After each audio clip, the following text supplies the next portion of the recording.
আমরা এখন আসছি মসজিদে কুবাতে। কি মনোরম দৃশ্য! মাগরিবের আজান দিয়ে দিছে, একটু পরে মাগরিবের জামাত দেওয়া হবে। এই হচ্ছে আমাদের মামুন ভাই, উনিও আমার সাথে আজকে আসছে। আমাদের উদ্দেশ্য আছে এখানে মাগরিব আর এশার নামাজ পড়ব, ঘুরে তারপর চলে যাব। মূলত এখানে আসার উদ্দেশ্য হচ্ছে কুবা মসজিদ ঘোরার জন্য। আমি প্রথমবার আসলাম। কুবা মসজিদ দেখা যাচ্ছে। কুবা মসজিদে টোটাল 4টা মিনার আছে, গম্বুজ আছে অনেকগুলো, কিন্তু এখান থেকে গণা সম্ভব হচ্ছে না। এ হচ্ছে কুবা মসজিদ। এটা হচ্ছে ইসলামের প্রথম মসজিদ।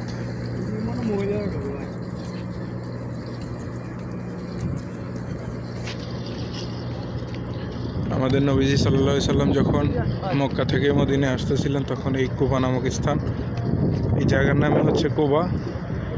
এখানে এসে নামাজ আদায় করেন, তখন এই মসজিদ স্থাপন হয়, তখন এই মসজিদের নাম হয়ে যায় কুবা মসজিদ, যেটা এখনও বিদ্যমান। আর এই যে রাস্তাটা দেখতেছেন, এই রাস্তাটা সোজা একদম মদিনা হেরাম শরীফের সাথে যায় মিলছে। আর এই মাথা হচ্ছে কুবা মসজিদের সাথে, যেন হাজিদের কষ্ট না হয়, হাজিরা যেন একবারে মদিনা হেরাম থেকে যেন একবারে এই কুবা মসজিদ পর্যন্ত আসতে পারে, সেই জন্য একবারে সোজা একটা রাস্তা বানায় দিয়েছে সৌদি সরকার, হাজিদের কষ্ট লাঘব করার জন্য।